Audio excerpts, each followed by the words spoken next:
Hello. Hello. हा, start करू मी? आता हॅलो. एक मिनिट. हा. अजून दोन. हॅलो. नमस्कार सगळे प्रेक्षक हो. आजचा कार्यक्रम आहे तो डॉक्टर मीनाक्षी खोत यांचं मार्गदर्शन आहे. आणि आपल्या ट्रेकिंग आणि सायकलिंगच्या वेळेला ज्या काही घटना घडतात किंवा ज्या काही दुखापती होतात किंवा जो काही त्रास होतो, त्याच्या सोल्युशन आणि त्याच्यासाठी प्रिकॉशनरी मेजर्स या गोष्टीसाठी त्या बोलणार आहेत. मीनाक्षी, सुरू कर. ओके. नमस्कार, मी मीनाक्षी खोत बोलते. मी बॅचलर ऑफ फिजिओथेरपी केले चेन्नईच्या एमजीआर युनिव्हर्सिटी मधून. अँड आजचा आपला टॉपिक आहे prevention management of injuries in adventure sports. त्याच्यामध्ये ऍडव्हेंचर स्पोर्ट्स मध्ये आपण मेनली सायकलिस्ट अँड ट्रेकर्स बद्दल डील करणार आहोत. मी मराठीमध्ये थोडी वीक आहे. जर काही माझ्याकडून चुकी झाली तर प्लीज थोडं ऍडजस्ट करून घ्या. Okay, let start.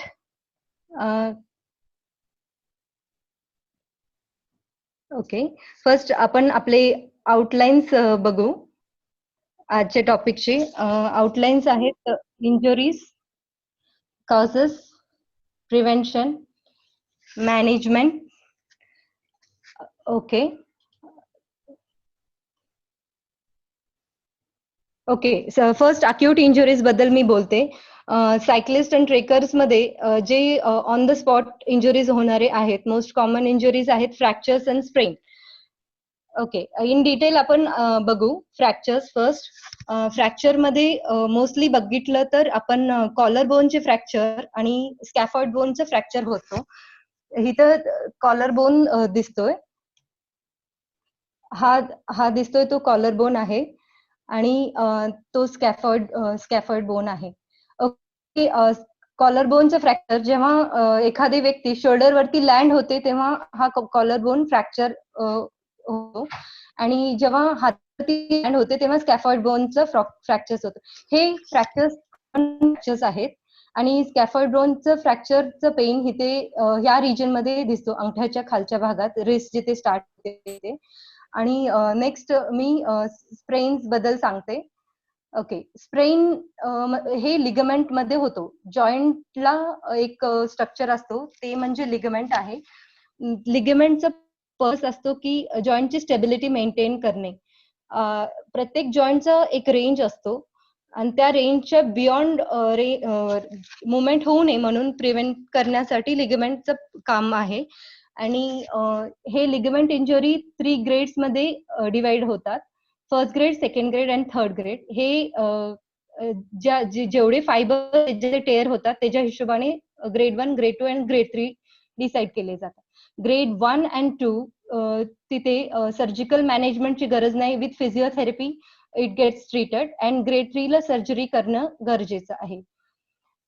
ओके, आणि मोस्ट कॉमनली आपण ट्रेकर्स किंवा सायकलिस्ट मध्ये बघितलं तर अँकल मध्ये होतो लिगमेंट स्प्रेन, आणि दुसरा आहे तो रिस्ट मध्ये होतो. ओके, नेक्स्ट आपण ह्या दोन्हीचे मॅनेजमेंट ओव्हरऑल सेम आहे फ्रॅक्चर आणि स्प्रेनचा. दोन्हीचे एकत्र मी सांगते. ओके, फर्स्ट आहे रेस्ट. जेव्हा तो भाग फ्रॅक्चर झालाय किंवा स्प्रेन झालाय हे तुम्हाला कधी जाणवेल तर तिथे इनॉर्मस अमाऊंट ऑफ स्वेलिंग होते. का स्वेलिंग होते तर तिथे खूप सारं फ्लुइड कलेक्ट झालेलं असतं. एक प्रोटेक्टिव्ह मेकॅनिझम म्हणून आपली बॉडी तिथे फ्लुइड रिटेन्शन आणते, आणि हे फ्लुइड रिटेन्शनने नंतर आपल्याला प्रॉब्लेम पण होतात. मग हे फ्लुइड रिटेन्शन होऊ नये त्या एरियामध्ये म्हणून हा प्रोटोकॉल फर्स्ट फॉलो केला पाहिजे. Rest, ice, compression and elevation. Rest, त्या ज्या पार्टला तिथे इंजुरी झाले त्याच्यावरती वेट बेरिंग नाही झालं पाहिजे, दॅट इज रेस्ट. आणि आईस पॅक लावला पाहिजे आहे ऍटलीस्ट मिनिमम 10 मिनिट्स, आणि असं 1 आवर मध्ये 2 टाइम्स सुद्धा तुम्ही लावू शकताय. आणि नेक्स्ट आहे कम्प्रेशन. कम्प्रेशन म्हणजे क्रेप बँडेज असेल तुमच्यापाशी तर क्रेप बँडेजने ओव्हरलॅप करून हळूहळू तो जॉईंट कव्हर करायचा. आणि थर्ड वन आहे एलिव्हेशन. आपला जर समजा पायाचा भाग तुमचा फ्रॅक्चर झाला असेल किंवा हाताचा, तर तो आपल्या हार्ट लेवलच्या पेक्षा थोडा वरती उंचावर ठेवायचा, म्हणजे तिथे फ्लुइड जास्त कलेक्ट होत नाही. ओके, नेक्स्ट आहे इमोबिलायझेशन. कदाचित जर फ्रॅक्चर मेजर असेल किंवा स्प्रेन 3rd ग्रेड असेल तर तेव्हा इमोबिलाइज करून ठेवतात फॉर पण 3 मंथ्स मिनिमम मॅक्सिमम आणि लोअर लम्सला मॅक्सिमम 6 मंथ्स. आणि थर्ड पार्ट मध्ये फिजिओचा रोल मेजर असतो, रिहॅबिलिटेशन. जेव्हा कास्ट रिमूव्ह केली जाते तेव्हा फिजिओचा रोल येतो की ते परत तो जो जॉईंट आहे त्याचं जे फंक्शन आहे ते ब्रिंग बॅक टू नॉर्मल करायचं आहे. म्हणजे फॉर एक्झाम्पल त्याची रेंज आहे ती रेंज अक्वायर करायची आणि मसल एवढ्या पिरियडमध्ये एकाच पोझिशन असल्यामुळे टाईट होऊन गेलेला असतो. त्याची फ्लेक्सिबिलिटी वाढवणे गरजेचे आहे आणि नंतर मसल्सची स्ट्रेंथ वाढवणे ही गरजेचं आहे. हे रोल फिजिओचा रोल खूप इम्पॉर्टंट आहे ह्याच्यामध्ये. ओके, नेक्स्ट आहेत over use injuries. Okay, as days goes खूप दिवस सायकलिंग किंवा ट्रेकिंग केल्यानंतर हे पेन्स होतात, म्हणून ह्याला ओव्हरयूज इंजुरीज मध्ये मी दिलेले आहेत. फर्स्ट आहे नी पेन. नी पेन, आपण नी पेन बद्दल बोलू आपण.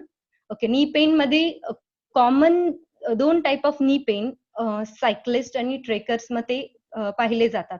एक आहे अँटीरियर नी पेन आणि दुसरं आहे लेटरल नी पेन. अँटीरियरला दुसरं नाव आहे पेटलोफेमोरल, म्हणजे गुडघ्याची जी वाटी असते त्या वाटीच्या भागात किंवा वाटीच्या खालच्या भागात तुम्हाला पेन जाणवतो. आणि लेटरल नी पेन म्हणजे गुडघ्याच्या डावी बाजूला म्हणजे बाहेरच्या बाजूला तुम्हाला नी पेन जाणवतो. आणि हे जे कॉसेस ओके कॉसेस सांगते, अँटीरियर नी पेन आहे तो मोस्टली एजिंग मुळे होतो आणि किंवा bicycle seat arrangement. Like anterior पेनला बायसायकलची हाईट फार जास्त कमी असेल, तुमच्या हाईटच्या हिशोबाने जर सीटिंग अरेंजमेंट थोडी कमी असेल तर कंटिन्यू नी वरती जास्त लोड येतो आणि अँटीरियर नी पेन स्टार्ट होतो. आणि जर बाईक फिटिंग मध्ये जर तुमची सीटची हाईट फार उंचावरती असेल तर लेटरल साईडला ओव्हर यूज नंतर lateral side of the knee तुम्हाला पेन जाणवतो. ओके, नेक्स्ट आहे मसल विकनेस किंवा मसल टाइटनेस. ही मेजर कॉज आहे. तुम्ही सायकलिंग करता किंवा ट्रेकिंग करता त्याने काय होतं, काही ग्रुप ऑफ मसल्स सतत फंक्शन करत राहतात आणि तेच फक्त स्ट्रॉंग होतात आणि बाकीचे जे अराउंड दुसरे मसल्स आहेत ते वीक होतात. त्यामुळे ओव्हरऑल नीची जे सगळे मसल्स आहेत त्यांना सगळ्यांची स्ट्रेंथ वाढवणे फार गरजेचं असते. आणि tightness also plays a major role. Tightness मुळे सुद्धा हे पेन होतं नी मध्ये. जर टाइटनेस जाण्यासाठी काय करावं लागेल तर तुम्हाला मसलची फ्लेक्सिबिलिटी, मसल स्ट्रेच करत राहिलं पाहिजे. ओके, हे सगळं प्रिव्हेंट करण्यासाठी प्रिव्हेन्शन मध्ये आपण काय करायचं तर प्रॉपर वॉर्मअप झाला पाहिजे. प्रॉपर वॉर्मअप मध्ये सूर्यनमस्कार मी दिलेला आहे का तर हे बेस्ट आहे. त्याच्यामध्ये बरेपैकी नीचे आपले सगळे मसल्स होतात, नीचे अपर बॅक लोअर बॅक सगळे मसल स्ट्रेच होतात. त्यामुळे तुम्ही इनिशियली जेव्हा सायकलिंग स्टार्ट करताय मॉर्निंगला तेव्हा 5 सूर्यनमस्कार तर तुम्ही करून स्टार्ट केलं तर बरेपैकी तुमची बॉडी वॉर्मअप होते. आणि स्टार्ट करताना स्लो सायकलिंग स्टार्ट करायची, नंतर फास्ट सायकलिंग करायची. आणि same with the trekkers. Okay, okay let's go next. मी ह्याच्या नी पेन जेव्हा सिव्हिअर होतो तेव्हा काय करायचं तर जेव्हा जास्त असतो तेव्हा रेस्ट करणं ही फार गरजेचं आहे. आणि फिजिओथेरपी मॅनेजमेंट मध्ये काय येतं तर मोडॅलिटीज म्हणजे जे फिजिओथेरपिस्ट इक्विपमेंट्स यूज करतात पेन रिड्यूस करण्यासाठी त्याला मोडॅलिटीज म्हणतात. ओके, फिजिओज काय काय यूज करतात तर अल्ट्रासाऊंड, डायथर्मी हे सगळं यूज करतात आणि आईस पॅक्स यूज करतात पेन रिड्यूस करण्यासाठी. आणि नंतर आहे जेव्हा पेन फार असतं तेव्हा हे स्टॅटिक एक्सरसाइज करू शकतो आणि माइल्ड स्ट्रेचेस करू शकतो. मी नीला काही काही स्ट्रेचेस करायचे आहेत त्याच्याबद्दल नेक्स्ट स्लाइड मध्ये डिटेली एक्सप्लेन करते तुम्हाला. Stretches and strengthening. ओके, हे नीचा एक मेजर मसल आहे क्वाड्रिसेप्स. तो नीच्या पुढच्या भागात असतो आणि हा सगळ्यात मोठा मसल आहे. त्याला स्ट्रेच करण्याचे वेगवेगळे पोझिशन्स मी इथे दाखवलेले आहेत. स्टँडिंग मध्ये हे तुम्ही सपोर्ट घेऊन करू शकता, लाईंग मध्ये असं करू शकता किंवा साईड लाईंग मध्ये एका खुशीवर झोपून असं हे पोझिशनने आपण स्ट्रेच करू शकतो. आणि हे स्टँडिंग मध्ये. ओके, हे स्ट्रेचिंग करताना मेन आपण काही लक्षात घ्यायचं आहे की हा जो स्ट्रेच फील होतो तुम्हाला ह्या बाजूला फील झाला पाहिजे लाईक क्वाड्रिसेप्सचा स्ट्रेच. आणि तो स्ट्रेच आहे तो मिनिमम 15 सेकंड्स तर होल्ड केला पाहिजे तुम्ही आणि ॲटलीस्ट 2 सेट्स तर केले पाहिजे. तेव्हा तो muscle if you are stretching regularly हळू-हळू तो फ्लेक्सिबल होऊन जातो. ओके. मसल आहे तो हॅमस्ट्रिंग आहे. हॅमस्ट्रिंग आपल्या थाईच्या पाठीमागच्या भागात जो मसल असतो तो हॅमस्ट्रिंग आहे. हॅमस्ट्रिंग स्ट्रेच करण्याची पद्धत म्हणजे हे आपण टोजला टच करणे आणि किंवा हे सिंगल लेगला बसून आपण एक पाय हे करायचं. मसल खूप फारच टाईट असेल तर त्यांनी फर्स्ट हे पोझिशन ट्राय करावी आणि नंतर दोन्ही लेगची ट्राय करावी. आणि कदाचित जर तुम्हाला बॅक पेन असेल तर हे खूप कॉशियसली करायला पाहिजे आणि हे असं पहिलं एक पाय बेंड करून केलं तर खूप उत्तम होईल. ओके. नेक्स्ट आहे आयटी बँड. आपण जे म्हणलो लेटरल नी पेन. लेटरल नी पेन आहे तो मेनली हे आयटी बँड म्हणून एक मसल आहे. तो थाईच्या लेटरल साइडने गुडघ्यापर्यंत येतो आणि ह्याचा पेन ही लेटरल साइडला जाणवतो. आणि आयटी बँड हे सायकलिस्टमध्ये जेव्हा फार वेळ सायकलिंग केली की ते नंतर हा मसल फार टाईट होऊन जातो आणि पेन होते. त्यामुळे रेग्युलरली जर तुम्ही हे मसल स्ट्रेच करत असेल तर तो मसल तुम्हाला म्हणजे जे हे पेन होतं ते आपण अव्हॉइड करू शकतो. हे एक पद्धत आहे. हे फार इझी अँड सिंपल पद्धत आहे आणि सेफ पद्धत आहे. सिटिंगमध्ये आपण लेगला क्रॉस करायचंय अपोझिट साइडला आणि होल्ड करायचंय आणि पुश करायचंय जोपर्यंत आपल्याला हे लेटरल साइडला स्ट्रेच फील होत नाहीये. आणि एव्हरी स्ट्रेचिंगला सेम टाईम आहे. मी जसं सांगितलं की 15 सेकंड होल्ड करायचे आहे आणि 2 सेट्स तर मिनिमम करायचे आहेत. ओके. नेक्स्ट जाऊया आपण नीचे स्ट्रेंथनिंग एक्सरसाइजकडे. नीचे स्ट्रेंथनिंग एक्सरसाइजला हे आहे सिटिंग पोझिशनमध्ये आपण हे करायचे लेग न्यूट्रल मधून एक्सटेन्शन करायचं. नीची रेंज आहे 0 टू हे 0 पोझिशन 0 टू 135 डिग्री आणि सिटिंगमध्ये 90 पासून आपण स्टार्ट करतोय आणि तो 0 पर्यंत नेतोय. आणि हे नी एक्सटेन्शनने हे जे क्वाड्रिसेप्स मसल आहे तो स्ट्रॉंग होतो. आणि हे कसे करायचे मिनिमम 10चं सेट करायचं आहे आणि असे 2-3 सेट करायचे. आणि वन्स तुम्हाला हे फार इझी झालं तर तुम्ही इथे लेग एकावरती एक पाय क्रॉस करून सेल्फ रेसिस्टन्स तुमच्या दुसऱ्या पायाचा रेसिस्टन्स यूज करून तुम्ही वाढवू शकता. ओके. नेक्स्ट आपण जाऊया हॅमस्ट्रिंगची स्ट्रेंथ कशी वाढवायची. हॅमस्ट्रिंगची स्ट्रेंथ अशी प्रोनमध्ये झोपायचं, उलटं झोपायचं पोटावरती आणि नी बेंडिंग करायचे. आणि हे कंप्लीट जेवढी रेंज होते तेवढीपर्यंत अचीव्ह केलं तरीही उत्तम आहे. आणि समजा जर तुम्हाला इथे पेन फील वाटत असेल हे जास्त बेंड करताना तर 90 डिग्री इज द सेफ. हे 90 डिग्री पर्यंत त्यांनी पायी बेंड केलं आहे. हे सर्वात सेफ पोझिशन आहे जर तुम्हाला पेन होत असेल तर. ओके. आणि हे थर्ड वन एक्सरसाइज मी घातले. हे थाईच्या इनर थाईजचे मसल्स आहेत. त्याला अडक्टर्स म्हणलं जाते. ते मसल स्ट्रॉंग करण्यासाठी ही एक्सरसाइज आहे. पिलो ठेवायची दोन्ही पायाच्या मध्ये आणि त्याला प्रेस करायचे आहे. आणि हे पिलो प्रेस करायची आणि होल्ड करायची 10 सेकंड्स आणि हळू-हळू तुम्ही 10चं 20-30 काउंट्स असे वाढवले तरी चालतील. मिनिमम 2 सेट्स केले पाहिजेल. आणि हे फोर्थ एक्सरसाइज आहे लेटरल लेग राईज. ह्याने जे साइडचे लेटरल आपण आयटी बँड म्हणतो, तो मसल स्ट्रॉंग होतो. असे साइड लाईनला झोपायचं आणि पाय वरती उचलायचे आणि खाली ठेवायचे आणि हेही सेम 10 रेप्स करायचे आहेत आणि 2 सेट्स मिनिमम केले पाहिजे. ओके. नेक्स्ट आहे हायर लेव्हल ऑफ स्ट्रेंथनिंग. म्हणजे वन्स तुमचं पेन बऱ्यापैकी कमी झालंय आणि आता तुम्हाला ते एक्सरसाइजमध्ये एवढं जास्त स्ट्रेंथनिंग होत नसेल, तर हे एक्सरसाइजेस स्टार्ट करायचे आहे. त्यात मी घातलेले आहेत वॉल स्क्वॅट्स आणि लंजेस. आता हे दोन्हीमध्ये बऱ्यापैकी चुकी काय करतात, वॉल स्क्वॅट्स कधीही नॉर्मल स्क्वॅट्सच्या पेक्षा वॉल स्क्वॅट्स ते फार सेफ असतात. आणि जेव्हा तुम्ही वॉल स्क्वॅट्स करतात असे नीज थोडे वॉलच्या पासून थोडे लांब ठेवायचे आणि नी बेंडिंग करायची आहे. आणि आता हे जर दाखवलंय एवढीच नी बेंडिंग फार सेफ असते आणि सेफ म्हणजे गुडघ्यांवरती प्रेशर येत नाही फार.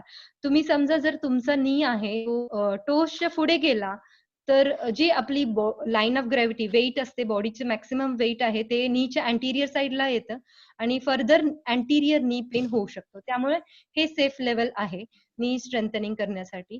आणि दुसरे आहे लंजेस. हे सपोर्टेड लंजेस टाकलेत मी आणि ह्याच्यामध्ये पण ह्यांनी दाखवलेत तसे नी आहे तो टोसच्या पुढे नाही गेला पाहिजे. हे सेफ आहे. हे सेफ लेवलमध्ये नी स्ट्रेंथनिंग होते. Okay. Next topic is neck आणि लो बॅक पेन. ओके. मी फार फास्ट जात नाहीये ना? हॅलो? नाही नाही ठीक आहे ठीक आहे चालेल. ओके. नेक आणि लो बॅक पेन. आता हे नेक आणि लो बॅक पेनचे मेन कॉज असतो की पोश्चर प्रॉब्लेम. पोश्चर म्हणजे जे आपली चुकीची बसण्याची पद्धत असते त्याच्यामुळेच मेन नेक पेन किंवा लो बॅक पेन होतो. त्याला क्रॉस सिंड्रोम मध्ये मी एक्सप्लेन केलेलं आहे डिटेल मध्ये. आणि दुसरं कॉज आहे ती वर्क एन्व्हायरमेंट मध्ये इम्प्रॉपर सीटिंग अरेंजमेंट असेल. तुमचे लॅपटॉप किंवा डेस्कटॉप आय लेवलला पाहिजे आहे, नेक प्रॉपर स्ट्रेट पाहिजे आहे आणि बॅक जे आहे कमरेचा भाग तोही प्रॉपर पाठीचा भाग आहे तो चेअरला टेकला गेला पाहिजे. बेसिकली बघायला गेलं तर पूर्ण स्पाइन इरेक्ट असायला पाहिजे. हे सगळ्यात बेस्ट पोझिशन आहे. हे बसण्याची पद्धत फार वेळ तुम्ही चुकीच्या पद्धतीने बसला तरच स्टार्ट होतो नेक पेन किंवा लो बॅक पेन. आणि ह्याच्या प्रिव्हेन्शनसाठी हे जे पोस्चर तुम्ही रॉंग मेथडने बसता आहे ते करेक्शन करणे फार गरजेचे आहे. आणि दुसरं आहे एर्गोनॉमिक्स, म्हणजे जे ऑफिसमध्ये बसण्याची मेथड आहे ते तुम्ही लक्षात आणायला पाहिजे, कुठे चुकते काय चुकते आणि ते करेक्ट केलं पाहिजे. त्याला एर्गोनॉमिक्स म्हणतात. ओके. हे 1 मिनिट. ओके. हे आपल्याला पोस्चरचं जे इश्यू आहे त्याच्यामुळे नेक पेन कसा स्टार्ट होते हे मी डिटेली एक्सप्लेन केले. हे अपर क्रॉस सिंड्रोम आणि लोअर क्रॉस सिंड्रोम आहे. अपर क्रॉस सिंड्रोम मध्ये हळूहळू मानेचा जो भाग आहे आपला फॉरवर्डेड हेड झालेला असतो, त्यामुळे काही मसल्स टाईट होतात आणि काही मसल्स वीक होतात. जेव्हा आपण नेक पेन बद्दल बघतो तेव्हा फक्त नेकचे मसल्स वरती काम करून चालणार नाही. जे इन अँड अराउंड जे फॉरवर्ड आणि बॅकचे मसल्स आहेत तेही सगळे बरोबर करणे गरजेचं आहे. ओके. नेकचे इथे जसे तसं हे आपले चेस्टचे अँटीरियर चेस्टचे मसल्स आहेत ते टाईट झालेले आहेत आणि हे नेकचे मसल्स टाईट झालेले आहेत. आणि हे जे पाठीचे मसल आहेत स्कॅपुलर रिजनचे ते वीक झालेले आहेत आणि मानेचे पुढचे मसल्स वीक झालेले आहेत. त्यामुळे नेक पेन स्टार्ट होतो.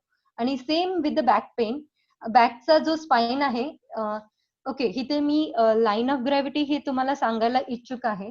ओके. आपला जे हेडचा वेट आहे जे बेसिकली डिझाईन केलं आहे की लाईन ऑफ ग्रॅव्हिटी काय असते, हेडचा वेट आहे ते C7 वर्टिब्रा वरती बरोबर जर पडलं तर ते तुमचं पोस्चर बरोबर आहे. आणि सिमिलरली स्पाइन लोअर बॅक मध्ये जर L5 आणि S1 हे स्पाइन वरती बरोबर जर तुमचं बॉडीचं वेट अपर बॉडीचं वेट पडत असेल तर युअर पोस्चर इज राईट. हे चुकून हे जर तुमचं पोस्चर रॉंग असेल तर हे बॉडी वेट आहे ह्या वर्टिब्रास वरती पडायचे सोडून दुसरीकडे पडतात. म्हणजे जे पाठीचे मणका आहेत ते दुसऱ्या बाजूला वेट पडलं जाते आणि त्याच्यामुळे पेन स्टार्ट होतो.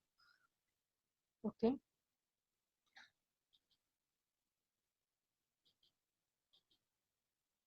ओके. हे जे मॅनेजमेंटमध्ये जेव्हा सिव्हिअर पेन असतं, आधी आपण जसं डिस्कस केलं नी पेन मध्ये, तसंच pen reduction modalities equipments use करून किंवा हॉट पॅक किंवा कोल्ड पॅक यूज करून आपल्याला पेन कमी करणं गरजेचं आहे.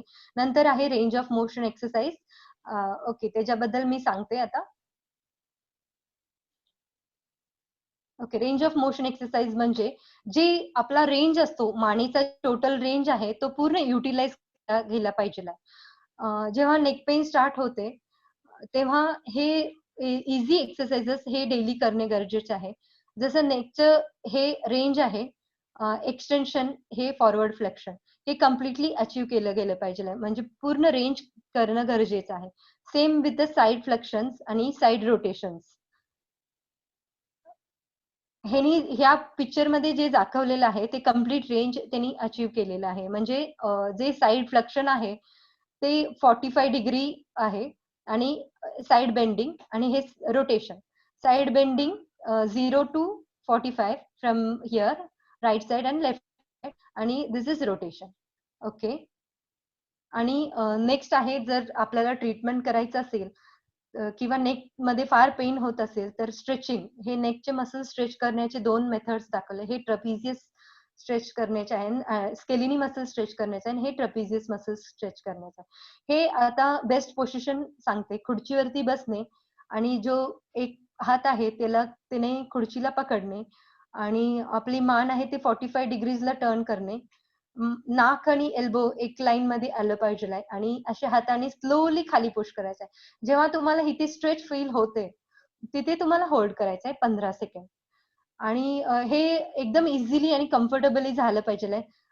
समजा पेन वाटत असेल तुम्हाला तर थोडंसं कमी करायची स्ट्रेचची रेंज, आणि नसेल तर स्ट्रेच फील होत नसेल तर आणि थोडंसं रेंज वाढवायची आहे. ओके. हे नेकची स्ट्रेंथनिंग एक्सरसाइज आहे. हे नेक नॉर्मल न्यूट्रल पोझिशन मधून एक्सटेन्शन केलं की जे मानेचे एक्सटेन्सर मसल जे वीक होतात, आपण मगाशी पाहिलेलं आहे, ते स्ट्रेंथन होतात. हे पण आता 0 to 10 रिपिटेशन करायचे आणि 2 सेट्स करायचे इनिशियली, आणि हळूहळू त्यांचे सेट्स वाढवायचे आहेत. ओके. आता आपण लोअर बॅकचे स्ट्रेचेस डिस्कस करू. हे लोअर बॅकचं स्ट्रेच करण्याचे फार इझी मेथड आहे. जेव्हा तुमच्या पाठीत दुखत असेल तर हे सगळ्यात बेस्ट स्ट्रेच होतो. लेग आहे तो ऑपोजिट क्रॉस करायचा आणि ऑपोजिट हँडने ते पुश डाऊन करायचा आणि हा हात स्ट्रेट ठेवायचा. तुम्हाला हा स्ट्रेच इथून अपर बॅक पासून एकदम कम्प्लिटली नी पर्यंत पूर्ण मसल स्ट्रेच होतात आणि पाठीचे सुद्धा होतात.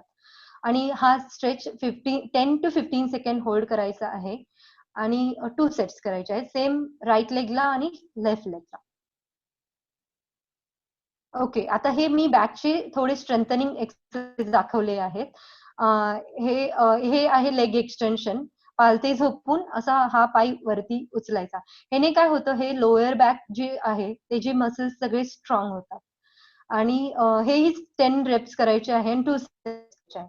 आणि ह्याचा पुढचा लेवल आहे हार्डर लेवल, म्हणजे नीलिंग करून नीलिंग मधून लेग एक्सटेन्शन करायचं आहे. हे low back strengthening exercises. Okay. Next last discussion आपलं आहे ते लेग पेन बद्दल. लेग पेन म्हणजे अकिलीस पेन, पोटरीमध्ये पेन होणे, त्याच्याबद्दल आपण इथे डिस्कस केलेलं आहे.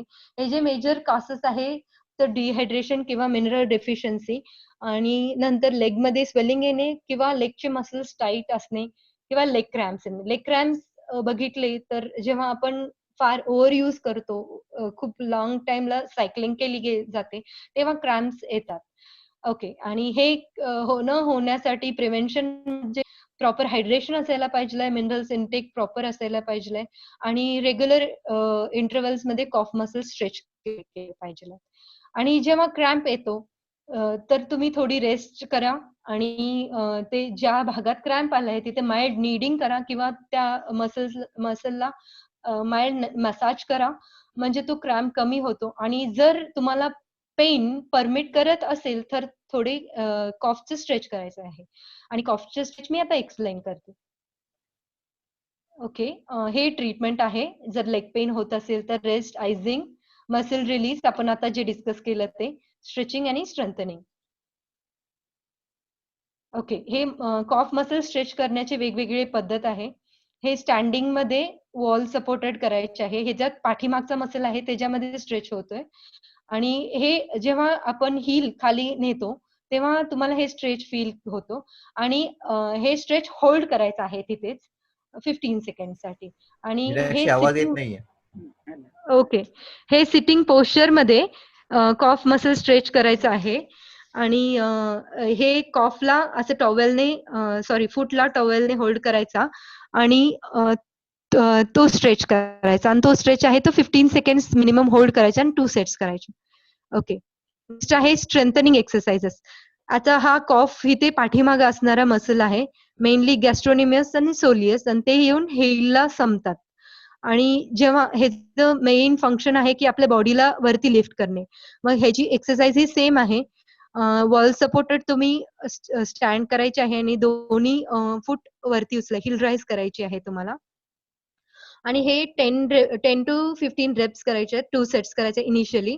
आणि हळूहळू हे जे रेपिटेशन्स वाढवायचे आहेत. आणि जेव्हा वन्स हे तुम्हाला इझी वाटायला लागले, तर मग हे असं एका पायावरती क्रॉस लेग करून तुम्ही करू शकता. Okay, thank you. I hope माझं सेशन युजफुल होता सगळ्यांच्यासाठी आणि ॲटलीस्ट फ्यू थिंग्स तर तुम्ही ह्याच्यामध्ये समजू शकाल. आणि हे स्लाइड्स बनवण्यात मला अमोलने मदत केलेली आहे. So I would like to thank him also. Any questions? हा, आता काही प्रश्न असतील कोणाचे तर महेश, तुझा काहीतरी प्रश्न होता.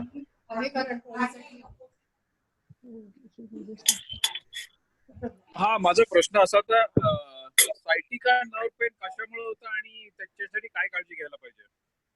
ओके, जे आपण लो बॅक पेन मध्ये डिस्कस केलं, ते लो हा. बॅक पेन नंतर खूप दिवस लो बॅक पेन इग्नोर आपण जर केला, तर ते हळूहळू कंप्रेशन नर्व वरती कॉज होतं आणि पाठीची जी नर्व आहे पायापर्यंत पोचली जाते आणि त्या नर्वला सयाटिका म्हणलं जाते. आणि जेव्हा त्या नर्व वरती कंप्रेशन येते त्याला सयाटिक पेन म्हणलं जाते. आणि त्याच्यासाठी Okay. सुद्धा आपण जे मगाशी डिस्कस केले बॅक एक्सटेन्शन एक्सरसाइजेस, जे पालते हा, झोपून, हा. ते एक्सरसाइजेस सर्वात बेस्ट आहे. Okay okay, sure. Thank you madam. Okay okay.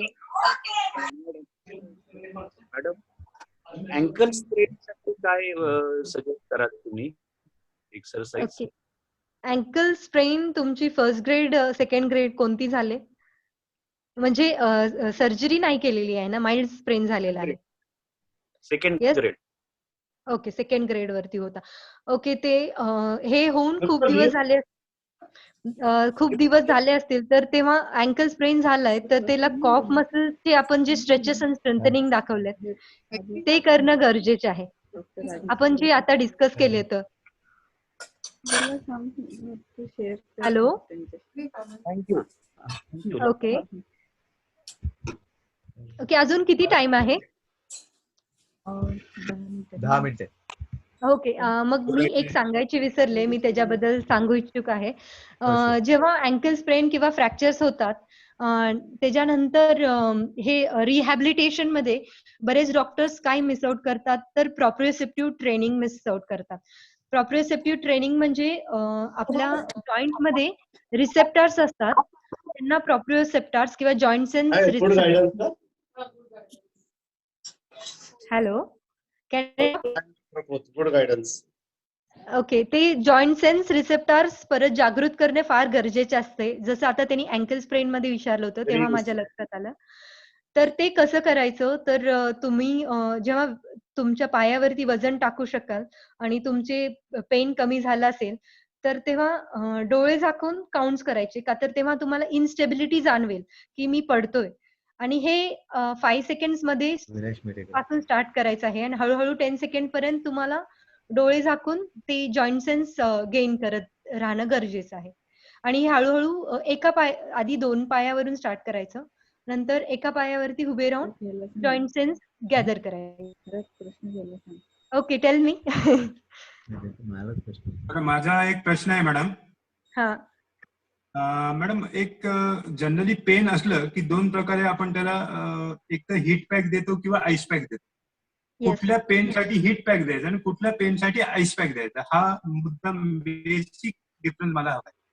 Okay, mostly जर मसल असेल तर त्याला आईस पॅक खूप उत्तम वर्क करतो. आणि जर जॉईंट पेन असेल तुम्हाला, तर तिथे हीट पॅक लावलं तर एक्झॅक्टली वर्क करतं. म्हणजे असं का म्हणताय तुम्ही? बेसिकली का?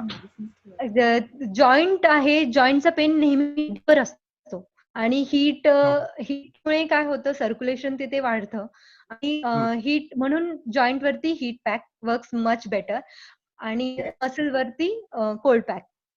Okay okay okay, thank you ma'am, thank you. Okay. Hello. हा, बोला. Yeah, madam. Gigi here. A person who is regularly into any form type of exercise, that is either is trekking or running or cycling, is it advisable to go for a physiotherapy massage on a regular basis, or it is not required? Okay. Physiotherapy massage म्हणजे physiotherapist आहे ना, मसाजमध्ये काही deal करत नाही. In case if आपको मैं हिंदी में बोलती हूँ कि उन अगर पेन ज्यादा है तो इनिशियली माइल्ड नीडिंग करवा के देते हैं फिजियोस, लेकिन हाँ। मसाज नहीं करवाते हैं. एंड फिजियोस के पास इसलिए जाना है कि अगर आपको पेन है कहीं पे तो प्रॉपर उसकी स्ट्रेंथनिंग सारे मसल्स जो है वो फिजियोस करवा के लेते हैं. एंड जब आप कम पेन हो तब अगर आप फिजियोस के पास जाते हैं तो थोड़े ही सेशंस में आपका पेन रिकवर हो जाता है. लेकिन अगर आप ज्यादा पेन होने के बाद जाओगे तो सेशंस भी ज्यादा लगते हैं एंड हीलिंग होने के लिए भी बहुत ज्यादा टाइम लगता है. तो जब आपको कम पेन हो तभी आप जाके आ जाइए किसी physiotherapist K pass. Okay, thank you. Okay. Madam, one question back on heat treatment or ice treatment. So you Okay. said muscle pain, cold treatment by ice. Now Yeah. my question is, sometimes my knee pains on the frontal outer side. So what is better, to do the heat pack or the ice pack? Okay. Outer side म्हणजे नी cap वरती का नाही, म्हणजे lateral side, गुडघ्याची वाट. बाहेरच्या साईडनी, नीच्या. Okay. नीच्या lateral साइडने तुम्हाला पेन जाणवतो. हो. ओके. हीट पॅक तिथे ना मसल एंड होतो आणि मसल एंड होताना खूप थिन होतो, टेंडन म्हणून एंड होतो, बोन मध्ये अटॅच होतो. त्यामुळे तिथे बरेपैकी भाग टेंडन्स, लिगामेंट्स आणि जॉईंट बोनी एरियाज आहे. त्यामुळे तुम्ही तिथे हीट पॅक जर लावला तर फार उत्तम होईल. आणि असं नाहीये की तुम्हाला कोल्ड पॅक लावायचाच नाहीये. जर तुमच्याकडे कोल्ड पॅक असेल तुम्ही कोल्ड पॅक ही लावू शकता. तर बरेच जे अनालायसिस केलेले आहेत किंवा आपण म्हणतो एव्हिडन्स बेस्ड प्रॅक्टिस मध्ये, तर त्यांनी तेच सजेस्ट केलेलं आहे की जॉईंट वरती heat pack works better. Thank you. Okay. Meenakshi, इथे क्वेश्चन एक टाकलेला आहे, त्याच्यामध्ये आहे की can long distance cycling cause shoulder freezing? Long distance cycling का शोल्डर फ्रीजिंग? हा. ओके. शोल्डर फ्रीजिंग म्हणजे आय थिंक फ्रोझन शोल्डर हे वगैरे म्हणलं गेलंय, त्याच्याबद्दल बोललेलं गेलं आहे. तर होऊ शकतो. तुम्ही माइल्ड पेन जेव्हा तुमच्या शोल्डर मध्ये होतो तो इग्नोर जर केला तर हळूहळू तो फ्रोझन शोल्डर मध्ये कन्वर्ट होऊ शकतं. तर त्याच्यासाठी बेस्ट असं आहे की जेव्हा तो माइल्ड पेन होतोय तेव्हापासूनच तुम्ही शोल्डरकडे लक्ष द्या. शोल्डरचे सगळे एक्सरसाइजेस करा, म्हणजे शोल्डरचे सगळे मुवमेंट्स करून घ्या, त्याचे स्ट्रेचेस करून घ्या, म्हणजे तुम्हाला तो पेन वर्सन होणार नाही, फ्रोझन शोल्डर पर्यंत नेणार नाही.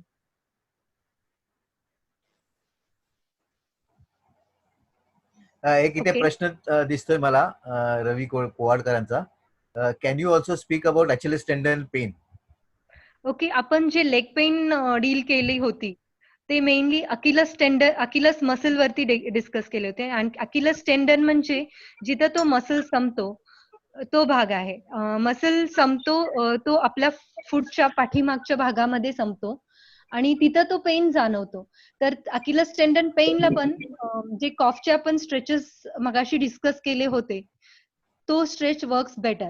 आणि तुम्हाला पेन फारच होत असेल तर हॉट वॉटर मध्ये पाय डीप करून ठेवणे इनिशियली, त्याने फरक पडतो. किंवा तुम्ही जे शूज यूज करता आहे सायकलिंग अँड ट्रेकिंग साठी, कदाचित ते जर टोन आउट झाले असतील इनसोल आणि तुमचं प्रेशर, फूटचं प्रेशर आहे ते रॉंग साईडला पडत असेल तरीही तुम्हाला अकिलस टेंडन वरती किंवा आपण म्हणतो कॅल्केनियल रिजन जे फूटच्या पाठीमागच्या भागात आहे तिथे पेन जाणवतो.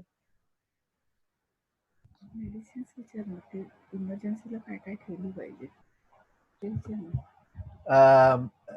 मीनाक्षी, मला एक प्रश्न होता की most of the cyclist we seen की त्याला खूपच तुमचे क्रॅम्प्स येण्याची जास्त शक्यता असते.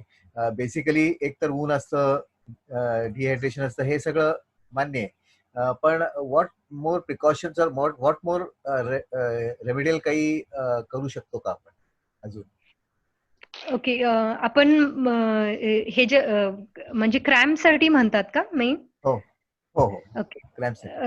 क्रॅम्पसाठी प्रॉपर हायड्रेशन होणं गरजेचं आहे. हायड्रेशन मध्ये वॉटर इनटेक आणि वॉटर फक्त नाही, त्याच्यामध्ये प्रॉपर मिनरल्स तुमच्या बॉडीमध्ये गेले पाहिजे आहे. जसे तुम्ही आय हॅव सीन DC मध्ये बघितलेलं आहे की शहाळेचं पाणी किंवा आपलं ताक आहे ते घेतलं जात होतं, किंवा सॉल्ट आणि शुगरचं वॉटर, लिंबू पाणी, हे जे तुम्ही घेत आहे ते खूप बेस्ट आहेत मसल्सला प्रॉपर हायड्रेशन आणि मिनरल्स त्याच्यामध्ये ठेवण्यासाठी. किंवा आपण ORS चे रेडी टू यूज पाऊच आहे, त्याच्यामध्ये बऱ्यापैकी मिनरल्स अँड विटामिन्स आपल्याला अवेलेबल होतात. Great. Thank you. आणि what all medicines have to be carried while on a cycling ride, especially for these pains? काय करताय? ओके, मी मेडिसिन्स बद्दल काही बोलू शकत नाही, मला राईट्सही नाही आहेत. मी फक्त एक्सरसाइज बद्दल बोलू शकते. Okay, good. ओके. अजून कोणाला काही प्रश्न? एक विचारायचा होता प्रश्न की कोर स्ट्रेंथनिंगचा काही फायदा होतो का सगळ्याला? कारण सायकलिंग मध्ये बऱ्यापैकी वापरलं जातं, तर त्याच्यासाठी काही ऍडवाइस आहे का? हो, मी जे क्रॉस सिंड्रोम बद्दल बोलले होते बॅक पेन मध्ये, तर ते क्रॉस सिंड्रोम मध्ये तेच येतात की जे पोटाचे मसल, फक्त बॅक पेनला पाठीचे मसल जे फक्त कास नसतो. इवन कधी कधी टमी वाढल्यामुळे किंवा पोटाचे जे मसल्स आहे ते वीक असल्यानंतरही बॅक पेन होतो. आणि कोर स्ट्रेंथनिंग मध्ये हे सगळे जे ओव्हरऑलचे स्पाइनचे लोअर बॅकचे मसल आहेत, म्हणजे पाठीचे एक्स्टर्नल, पोटाचे मसल्स आणि मांडीचे मसल्स, हे चारही मसल्स प्रॉपर स्ट्रेंथन असायला पाहिजे. त्यालाच कोर स्ट्रेंथनिंग म्हणलं जाते. तेही फार गरजेचं आहे. त्याने बॅक पेन आपण प्रिव्हेंट करू शकतो. ओके, मिळाला आन्सर का आणि काही सांगायचं आहे?